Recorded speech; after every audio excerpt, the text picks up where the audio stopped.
Hi, I'm Dr. Jan Jaffer, and this is Got Teeth, a patient-centric monthly podcast featuring local health experts. So today I'm meeting with Dr. Cheyenne Olson. Cheyenne is one of our newest partners in Trek Dental and has built this brand new clinic over in Crestmont, which we are in right now, so you'll get a little bit of a view in the background. Today we're going to be talking about sedation dentistry and what that truly means. And so, welcome Cheyenne. Thanks for joining us today. Thanks for having me. I've never been on a podcast before, so this is exciting. Absolutely. No, and it's great. I mean, we want to learn a little bit, right? To our organization, Trek, as well as to many places or many of the people that will be listening to this, people don't really always know what sedation is. They've heard about it.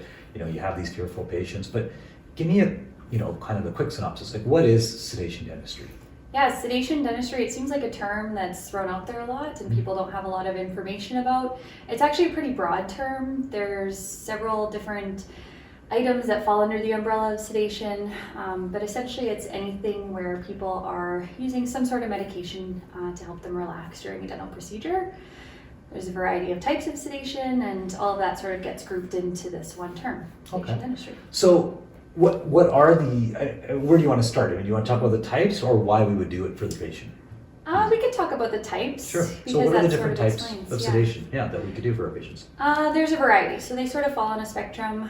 You can have either mild, moderate sedation or all the way to general anesthetic.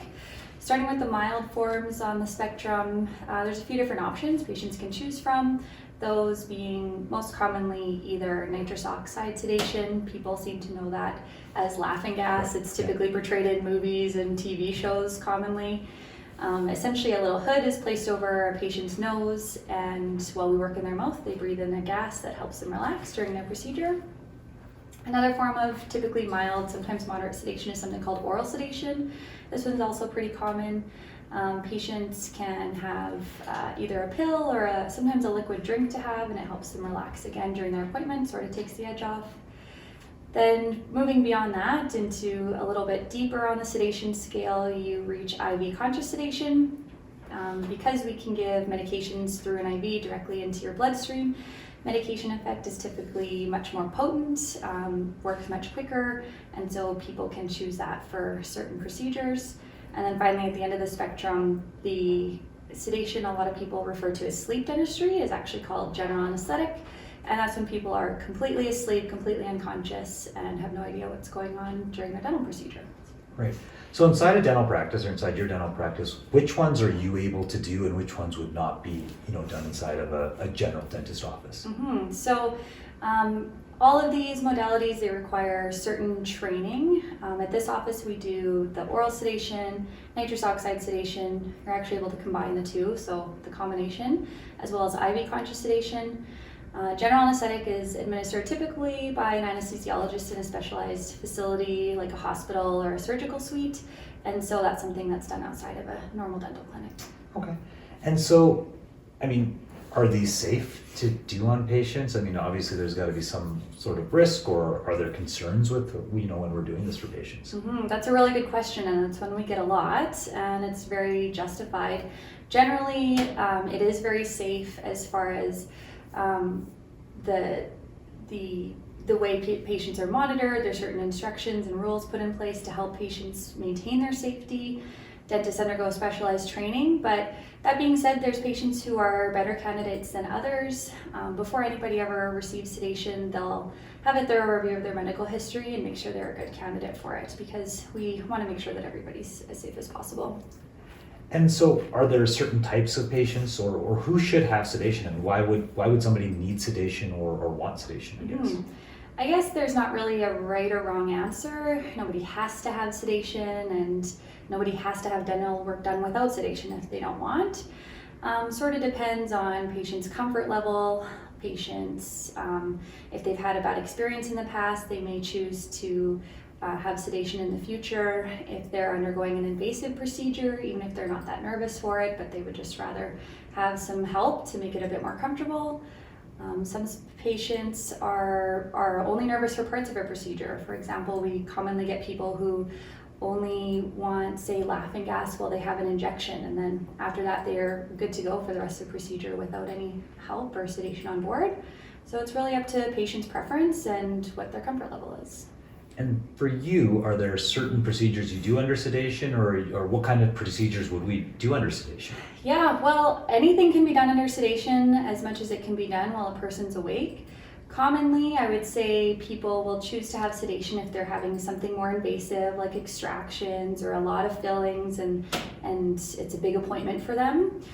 But you know what, I've had patients where even for dental cleanings, dental x-rays, they just find it's more comfortable or more tolerable for them if they have sedation to help them through it. So, bit of everything. Yeah, that's great. And so you've obviously taken some extra training in this. So give us just a little bit of information as to what that training would have entailed. What the training was. So, I mean, it starts in dental school. Every dental student gets kind of an introduction to what the types of sedation are. That's practiced in school. After I finished dental school, I completed an extra year of training in Calgary, actually at the Foothills Hospital. And as part of that year-long training, there was a specialized certification for this IV sedation. It takes several months to complete the certification. There's a certain number of patients that you have to work on to become certified. And then I was lucky enough to work under the supervision of very experienced dentists. And so I had a little bit of extra help for the first little while there. And now it's been going on for many years and the experience just keeps building. That's awesome. So how would I figure out or find out if I am a candidate for sedation, or if there's something that this is something that I'm interested in? What would I do next?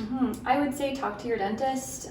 There's some information online, but I think it's generally best for people to meet with somebody, meet a professional in person, because everybody's needs are a little bit different and we tailor specific plans and questions to you individually. So yeah, talk to your dentist about the options, and if you think that you would be a good candidate or something that you'd be interested in, have the conversation.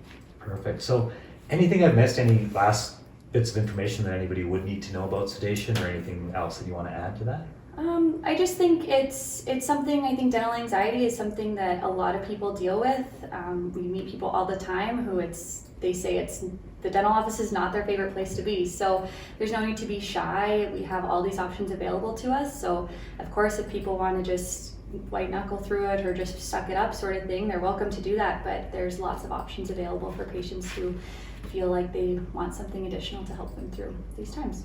Well, that's great. I mean, thank you for your time. I mean, good luck with this new practice. It's Thank you. absolutely gorgeous. And, hopefully people will have a little more understanding of what sedation is and why they could come and see you or see somebody else, but really have the opportunity to get this experience with you. So thanks for your time. Yeah, thank you so much.